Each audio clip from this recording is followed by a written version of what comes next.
तो भाई क्या हालचाल है? सब बढ़िया बिंदास। देखो भाई बात ऐसी है, जेईई मेन 2026 नजदीक तो आ रहा है। बहुत सारी प्लानिंग कर ली ना, लेकिन दिमाग में फिर भी बहुत कुछ चलता रहता है। टेंशन हो रही होती है कि एग्जाम के दिन मैं कैसा करूंगा, रिजल्ट का क्या होगा, पेरेंट्स को क्या जवाब दूंगा अच्छे रिजल्ट नहीं आए तो।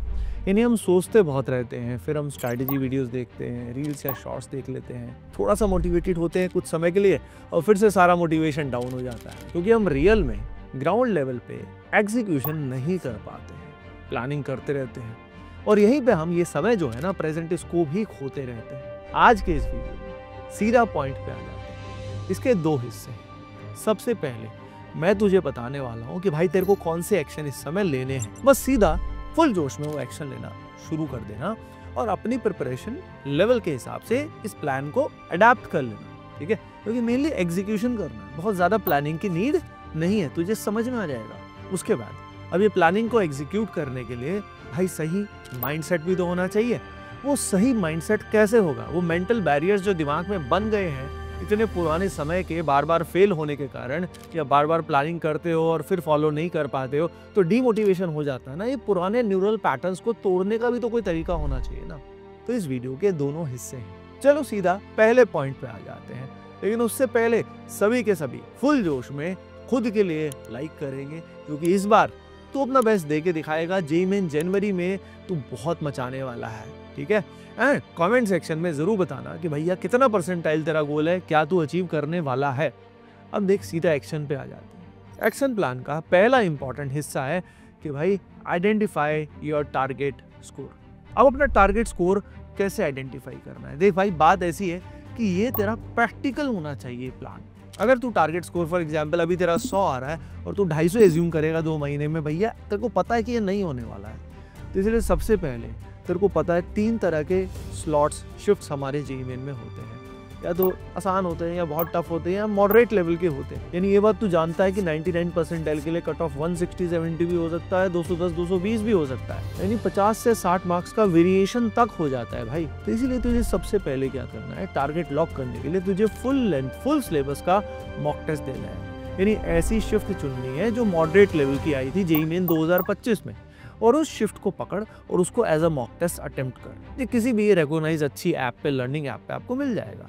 अब ये टेस्ट देने के बाद जो भी तेरा स्कोर आएगा, इस टेस्ट को ऑनेस्टली देगा तो तेरे को पता लग जाएगा तू कहाँ पे स्टैंड करता है। अब मान ले तेरा स्कोर आता है 100 या तेरा स्कोर आता है 120, तो प्रैक्टिकली मैं एज्यूम कर रहा हूँ अब तुझे आइडेंटिफाई करना है कि तेरा टारगेट स्कोर कितना होना चाहिए। तो देख 2 महीने में प्रैक्टिकली अगर तू 50 नंबर भी बढ़ा लेता है, वैसे तो 100 भी बढ़ सकते हैं, लेकिन 50 मार्क्स तो बहुत अच्छे से बढ़ सकते हैं। अब किसी का 120 स्कोर आ रहा है और अगर वो 170 पहुंच जाए, चांसेस है कि भैया उसका 97, 98, 99 परसेंटाइल भी पॉसिबल है। तो जो भी तेरा स्कोर आ रहा है मॉडरेट शिफ्ट में, तो एज्यूम कर ले कि तेरा टारगेट स्कोर मान लेते हैं कि तेरे को 50 नंबर बढ़ाने हैं। अब हो सकता है तेरे को 100 भी बढ़ाने हो।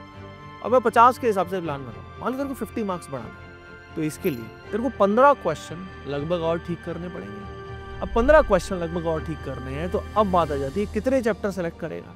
तो अप्रॉक्सीमेटली एक बार के लिए मान लेते हैं कि तेरे को 15 चैप्टर्स और सेलेक्ट करने, यानी तेरे 100 या 120 नंबर जितने भी आ रहे थे, इन चैप्टर्स को तो तुझे स्ट्रेंथन रखना है, मेंटेन रखना है, रिवीजन करना है। लेकिन ये जो 15 हाई इंपैक्ट चैप्टर्स हैं, इनको तुझे स्ट्रॉन्ग करना है। अगर इनको तू स्ट्रॉन्ग कर लेगा, इनका सवाल आएगा तू ठीक कर लेगा, तो तेरा लक्ष्य अचीव हो जाएगा। यानी सारा गेम क्या हो गया है, preservation of those chapters, revision of those chapters जो तुझे ऑलरेडी आते हैं, जो तेरे ऑलरेडी स्ट्रॉन्ग है, उनको कमजोर नहीं होने देना है। लेकिन बहुत बच्चे क्या करते हैं, उसी के पीछे पड़ते रहते हैं जो तुम्हें ऑलरेडी आता है। भाई जो ऑलरेडी बहुत अच्छा आता है उससे तेरा गोल अचीव नहीं होगा, उसको मेंटेन रखना। अब ये जो 15 चैप्टर है, ये तू कैसे सेलेक्ट करेगा, ये भी बहुत इंपॉर्टेंट है कि ये 15 चैप्टर सोच समझ के सेलेक्ट करने हैं। तो सबसे इंपॉर्टेंट बात ये है कि भाई कुछ चैप्टर्स तो छोड़ दे, ठीक है? क्योंकि हो सकता है जब 15 चैप्टर तेरे को करने हैं तो 5 से 10 चैप्टर ऐसे हो सकते हैं जो तू छोड़ सकता है, 15 चैप्टर तू छोड़ सकता है। तो ऐसे इंडिपेंडेंट चैप्टर्स जिनको करने में बहुत टाइम लगेगा, जिनकी वेटेज भी कम है, उन चैप्टर्स, उन पोर्शंस को पहले त्याग दे। ये त्यागना तेरे को बहुत शांति देगा, तेरे को पता लगेगा, तेरे दिमाग पे लोड बहुत कम आएगा, क्योंकि गेम तो तेरा 15 चैप्टर से ही पूरा हो जा रहा है। अब ये जो 15 चैप्टर्स हैं, जैसे ही तू सेलेक्ट करेगा, डिपेंडिंग कि भाई तेरा इंटरेस्ट क्या है, तेरे को आता क्या है, प्लस उनकी वेटेज क्या है, इन 15 चैप्टर्स को तूने सेलेक्ट कर लिया। अब इनको स्ट्रेंथन करना है, स्ट्रॉन्ग करना है। अब कैसे करेगा इनको स्ट्रॉन्ग? तो स्ट्रॉन्ग करने में सबसे पहला पार्ट आता है थ्योरी का। जब तक कंसेप्ट ही नहीं आएंगे भाई अप्लाई कहाँ से करेगा।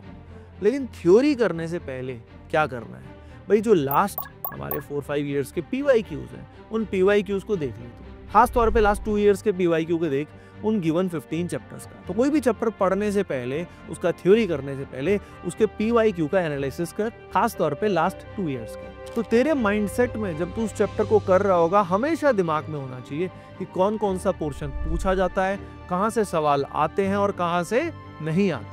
अब हर समय तो एग्जाम मोड में रहेगा, तेरा माइंडसेट हर समय एग्जाम के लिए रेडी होना चाहिए। तो अब तू थ्योरी कहाँ से करेगा? थ्योरी करने के 2 रास्ते हैं, या तो हम अपने क्लास नोट से और रेफरेंस बुक से कर सकते हैं। इससे हमारा टाइम बहुत सेव होता है। जो चैप्टर हमारे ऑलरेडी मॉडरेट लेवल पे यानी थोड़े बहुत ठीक ठाक आते हैं हमें, उनको स्ट्रेंथन करने के लिए तो स्ट्रैटेजी अच्छी काम कर जाती है। लेकिन जो चैप्टर हमारे बिल्कुल गोल है कि सर आते ही नहीं, कई बच्चे सोच रहे होंगे हाँ सर यही हमारी हालत है, तो उन सब बच्चों को क्या करना है, उनके लिए 1 शॉट वीडियो अच्छे होते हैं। लेकिन 1 शॉट ऐसे होने चाहिए जिससे तेरा ये प्रीवियस ईयर क्वेश्चन सॉल्व हो पाए। कई बार 1 शॉट बहुत ही कंडेंस्ड होते हैं जो सिर्फ और सिर्फ रिवीजन के लिए होते हैं। कई बार 1 शॉट काफ़ी ज़्यादा लेंथी होते हैं जो बिल्कुल लॉन्ग लेंथ की हो जाते हैं। तो आपको ऐसे 1 शॉट पकड़ने हैं जिससे तेरे ये प्रीवियस ईयर क्वेश्चंस बन जाए, और वो चैप्टर ऐसा होना चाहिए कि वो चैप्टर एक बार कर ले तेरा काम बन जाए। नहीं तो कई बार एक 1 शॉट से काम नहीं चला, फिर दूसरा भी चाहिए, तीसरा भी चाहिए, तो समय इतना बर्बाद हो जाएगा तो सोच नहीं सकता। तो अपने सीनियर से एडवाइस लेके या खुद थोड़ा सा एक बार कुछ वीडियोस को देख के अंदाज़ा ले ले कि भाई ये वीडियोस मेरे को देखने हैं। अच्छा, 1 शॉट से याद आया भैया, तुम्हारे लिए कुछ खास मैं लेकर आ रहा हूँ। 1 नवंबर से आप सभी के लिए मैं लेकर आ रहा हूँ ऑर्गेनिक केमिस्ट्री का क्रैश कोर्स, जो completely free of cost YouTube पे आपके लिए लाइव आने वाला है, जिसमें 10 मास्टर सेशंस होने वाले हैं। उन लाइव सेशंस में बेसिक से लेके बिल्कुल JEE लेवल तक आपका पूरा ऑर्गेनिक केमिस्ट्री का सिलेबस कराया जाएगा। लगभग ये मान लीजिए 20 से 30 आवर्स में पूरा ऑर्गेनिक केमिस्ट्री आपका कवर होने वाला है। PYQs भी उसके अंदर हम लेने वाले हैं, तो बहुत मज़ा आने वाला है। तो जिस भी स्टूडेंट को ऑर्गेनिक केमिस्ट्री में प्रॉब्लम है उसका 1 स्टॉप सोल्यूशन है, तो आप सभी उसमें ज़रूर आइएगा। अब देख, इससे तो थ्योरी तो कवर करना शुरू कर देगा, लेकिन थ्योरी के साथ साथ सारा गेम अब प्रैक्टिस और रिवीजन का है। रिवीजन का गेम बहुत ही सिंपल है। रिवीजन जो तेरे चैप्टर स्ट्रॉन्ग है वो भी हो जाएंगे, और जो एग्जिस्टिंग है उनका भी रिवीजन हो जाएगा। सारा गेम प्रैक्टिस से हो जाएगा। तो प्रैक्टिस के थ्रू रिवीजन कर, यानी वो चैप्टर जो तेरे ऑलरेडी स्ट्रॉन्ग है, यानी जिनके कारण तेरे मार्क्स आए हैं ना मॉक टेस्ट के अंदर, उन चैप्टर्स को हमें मेंटेन करने के लिए वो सवाल करने हैं, वो PYQs करने हैं जो तुझसे नहीं बन रहे थे, यानी उनके भी गैप्स को फिल करना है। जो पोर्शंस, जो टॉपिक्स तेरे को बहुत अच्छे से आते हैं, उन्हीं के सवाल बार बार करके रिवाइज करके फायदा नहीं होने वाला। अब बात आती है उन चैप्टर्स की प्रैक्टिस जिनकी तू थ्योरी कवर कर रहा है। यानी जो 15 चैप्टर है, अगर इनकी बात करें तो इनके लिए लगभग 2000 PYQs तुझे करने होंगे। ये 2000 PYQ अगर तू कर लेगा तो तेरा काम बन जाएगा। इन 2000 PYQ की भी अगर मैं बात करूं, प्रीवियस ईयर क्वेश्चंस की मैं बात करूं, तो 1000 सवाल ही ऐसे होंगे जो रिलेटिवली थोड़े अच्छे लेवल के होंगे। बाकी पक्का 1000 के आसपास बहुत आसान सवाल होंगे। यानी सारा गेम इन 1000 क्वेश्चंस का है। इनको अगर तू ठीक से कर लेता है, प्रैक्टिस कर लेता है, प्रीवियस ईयर क्वेश्चन को कर लेता है, तेरा काम बनना तय है। तू सीधा PYQs पे आ सकता है थ्योरी के बाद। इसके अलावा एक बात का ध्यान तेरे को जरूर रखना है कि जिन सवालों पे तू फंसता है उन सवालों पे थोड़ा समय स्पेंड कर। उसके लिए एक बार नोट्स को रेफर कर, लेक्चर को रेफर कर, यानी उस पर दिमाग लगा। याद रख, जितना दिमाग लगाएगा उतना दिमाग तेरा डेवलप होगा, तो रियल एग्जाम के लिए तेरा टेम्परामेंट इंप्रूव होगा, यानी रियल एग्जाम में तेरा दिमाग चलेगा। लेकिन अगर तू ऐसा करेगा, जहाँ पे भी तेरे को प्रॉब्लम आती है, खट से चैट GPT देखने लग गया, या खट से फॉर एग्जांपल सॉल्यूशन देखने लग गया, या खट से टीचर से पूछ लिया, तो भैया एग्जाम में तेरा दिमाग चलने के चांस कम हो जाएंगे। इसीलिए जितने भी अच्छे अच्छे PYQs हैं उसमें कुछ समय ज़रूर दे। एक बार अपने माइंड के मैक्सिमा पे उसको लेके जा, माइंड की मैक्सिमम लिमिट तेरी पूरी हो जाएगी। उसके बाद तेरे को शांति मिल जाएगी, चाहे सवाल हो चाहे ना हो, लेकिन तेरी प्रॉब्लम सॉल्विंग एबिलिटी इंक्रीज हो जाएगी। तो प्रैक्टिस के साथ ही तेरा रिवीजन भी हो जाएगा और तेरी प्रॉब्लम सॉल्विंग एबिलिटी एनहेंस हो जाएगी। वो इस तरीके से हो जाएगी कि रियल एग्जाम में तेरा परफॉर्मेंस बहुत मस्त होने वाला है। साथ साथ बात आती है मॉक टेस्ट की। भैया अगर अभी तक तूने मॉक टेस्ट देने शुरू नहीं किए, मैं जानता हूँ बहुत सारे ऐसे कमाल के प्राणी हैं, लेकिन भैया अपने फियर्स को पहले से फेस करना सीखो। ये तो फियर्स एकदम से उस दिन आ जाएंगे और सोचोगे यार मेरा पूरा सिलेबस खत्म होगा तब मैं मॉक टेस्ट दूंगा। भैया हर साल हज़ारों बच्चे इस तरह की गलतियां करते हैं और लास्ट में एकदम से फैल जाते हैं। वो अपने डरों से डरते रहते हैं और दूर भागते हैं, लेकिन भाई जब रियल D-Day आएगा उस दिन फैलोगे तो कैसा लगेगा, बल्कि तुम्हारा उस दिन फैलना तय है। इसलिए हर वीक में एक मॉक टेस्ट देना शुरू कर दे। लेकिन मॉक टेस्ट में अच्छा परफॉर्म कब कर पाएगा? जब तू डेली भी कुछ समय टाइम बाउंड प्रैक्टिस करे, यानी डेली कम से कम भाई 1 से 2 घंटा तो टाइम बाउंड प्रैक्टिस करना। तो इसलिए तू रेगुलरली भी जब सवाल अटेम्प्ट करता है, कम से कम डेली 2 घंटे के आसपास देख, डेली कम से कम 6 घंटे की प्रैक्टिस हमारी होनी चाहिए। 6 से 7 घंटे हम जब प्रैक्टिस करेंगे, सवाल करेंगे, तो उसमें 2 से 3 घंटे तो टाइम बाउंड कर सकते हैं ना। यानी सोच, तेरी अगर लगातार टाइम बाउंड क्वेश्चंस अटेम्प्ट करने की हैबिट पड़ जाएगी तो तेरी स्पीड भी एनहेंस हो जाएगी और एक्यूरेसी भी एनहेंस हो जाएगी। हमें लगता है कि सीधा मॉक टेस्ट से ही हमारा काम बनेगा, नहीं भाई, रेगुलर जो तू करेगा उससे तेरी स्पीड और एक्यूरेसी एनहेंस हो जाएगी। इसके साथ साथ जो बात सभी बताते हैं मैं भी बताऊंगा, भाई एक मिस्टेक एनालिसिस नोटबुक बना ले, वो सब्जेक्ट वाइज बनाइए और सब्जेक्ट में किस तरह की मिस्टेक हो रही है वो देख लेना, ठीक है। तो जिन जिन चैप्टर में जिस तरह की कमी तेरी महसूस हो रही है वो कंसेप्ट लेवल पे लिख ले कि भाई ये मेरी प्रॉब्लम्स है, ताकि तू उन्हीं को इम्प्रूव कर। नहीं तो होता क्या है, रिवीजन के दौरान हम वही चीज़ें बार बार दोहराते रहते हैं, रिवाइज करते रहते हैं जो हमें ऑलरेडी आती हैं, लेकिन भाई उससे तेरा रैंक इम्प्रूव नहीं होने वाला। अब सब्जेक्ट वाइज एनालिसिस के साथ साथ एक और तेरे को नोटबुक बनानी है जिसमें ओवरऑल सिली मिस्टेक जिस तरह की तेरी होती हैं उनको लिख लिया कर। ज़्यादातर सिली मिस्टेक जो हमारी होती है ना, वो होती है क्वेश्चन को ठीक से रीड ना करने की वजह से। क्वेश्चन को अगर हम ठीक से पढ़ते हैं, उसको ढंग से समझते हैं, तो हमारा काम बन जाता है। चल भाई, अब बात आ जाती है माइंडसेट की कि इस समय माइंडसेट कैसे होना चाहिए, ये एग्जीक्यूशन करने की पावर कहाँ से आएगी। दिन में भैया कम से कम 12-12 घंटे हमें ढंग से पढ़ना है, अपना मोटिवेशन लेवल हाई रखना है, अपनी फिजिकल एनर्जी, मेंटल कामनेस भी होनी चाहिए, यानी जोश के साथ होश भी रखना है। तो उसके लिए माइंडसेट किस तरीके से सही रहेगा? तो सबसे पहली चीज़, असंग हो जाओ। असंग होने का मतलब ये है कि ऐसी जो भी चीज़ें हैं जो आपको कमज़ोर करती हैं, anything which makes you weak physically और mentally, reject it as a poison. Swami Vivekananda ने बात कही थी।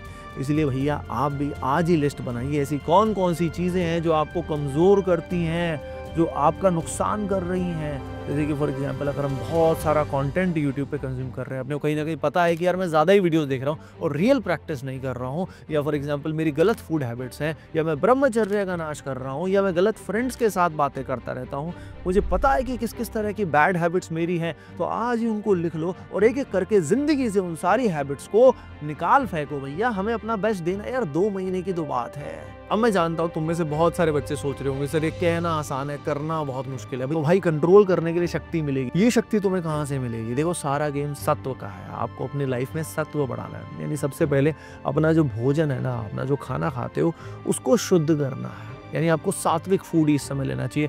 बाहर का फूड तुम्हें लेना बिल्कुल बंद कर देना है भैया, प्रोसेस्ड फूड, मैगी वैगी ये सब बंद, चाय कॉफ़ी भी मिनिमाइज कर देना है। अपना आहार शुद्ध करोगे, नॉर्मल वेजिटेरियन फूड खाओगे, घर का बना हुआ बढ़िया फूड खाओगे, तो आपकी ज़िंदगी में सत्व बढ़ेगा। गलत कंटेंट कंजम्पशन से दूर हो जाना है। जितना सत्व बढ़ेगा माइंड नेचुरली शांत फील करेगा। जैसे ही आप शांत फील करोगे तो आपकी डिसीजन मेकिंग अच्छी हो जाएगी, आपका कॉन्फिडेंस बढ़ जाएगा और इसी से आप इंद्रिय निग्रह कर पाओगे, यानी अपनी सेंसेस को कंट्रोल कर पाओगे। नहीं तो भैया ब्रह्मचर्य का पालन हो नहीं पाएगा, आप लगातार इधर उधर सोचते जाओगे, नेगेटिविटी बढ़ती जाएगी, एंग्जाइटी बढ़ती जाएगी, परेशान होते जाओगे। इसके साथ साथ अपनी बायोलॉजिकल क्लॉक को सेट करना भैया, रात को 10 नहीं तो मैक्सिमम 11 बजे तक सो जाना है, सुबह 5 बजे नहीं तो 6 बजे तक तो उठ ही जाना है। और उसके बाद डेली जिस समय आपका मॉर्निंग स्लॉट होता है, आफ्टरनून स्लॉट होता है, क्योंकि आपका पेपर किसी भी समय आ सकता है जेईई मेन का, तो उस समय पे आपको डेली प्रैक्टिस करनी है, यानी डेली 6 घंटे प्रैक्टिस तुझे करनी है भैया किसी भी हालत में। उसके अलावा एक्सरसाइज करने में टाइम स्पेंड करना है तेरे को, डेली कम से कम आधा घंटा एक्सरसाइज करनी है तेरे को, जिसके अंदर बिल्कुल हार्ड एक्सरसाइज नहीं करनी भैया, माइल्ड जॉगिंग करके आ जा या ब्रिस्क वॉक करके आ जा, ब्रीदिंग एक्सरसाइजेस का, सारा दिन के लिए रेडी हो जा भैया। दिन की शुरुआत सबसे इंपॉर्टेंट होती है, रूटीन इस समय बेस्ट होना चाहिए, जिसमें अगर सुबह का पहला 1 से 2 घंटा अगर तेरा पावरफुल हो गया, तूने एक्सरसाइज कर ली, उसके साथ मेडिटेशन कर लिया, या मेडिटेशन या नाम जप कर सकता है, या नाम कीर्तन सुन सकता है, जो तुझे अच्छा लगे तो वो कर सकता है, तो सारा दिन के लिए तू रेडी हो जाएगा। इसलिए दिन को 2 हिस्से में डिवाइड कर दे। दिन के पहले हिस्से में वो पर्टिकुलर पोर्शन कवर कर जो तुझे सबसे डिफिकल्ट लगता है। जैसे पहला हिस्सा है, यानी दिन के 2 बजे तक जितना काम तू कर लेगा ना, बाकी दिन भी तेरा बहुत अच्छा जाएगा। बीच में एक ब्रेक ले ले, थोड़ा पावर नैप ले ले। उसके बाद सेकंड हिस्से में भी बीच में जब तू ब्रेक लेता है, यानी 5 बजे 6 बजे के आसपास, क्योंकि ठंड का समय अब आता जा रहा है, तो इवनिंग के टाइम में 5 से 6 बजे के बीच में एक्सरसाइज कर, थोड़ा और मेडिटेशन कर, और फिर से शाम के टाइम के लिए रेडी हो जाएगा, रात के टाइम के लिए रेडी हो जाएगा। तो भाई इसी तरीके से अगर तू आज से ही एक्शन लेना शुरू कर देता है और साथ में अपने माइंडसेट को इंप्रूव करना शुरू कर देता है, तेरा काम बनना तय है। तो अभी से लग जा फुल जोश में। मिलते हैं नेक्स्ट वीडियो में। सभी को Radhe Radhe, love you all.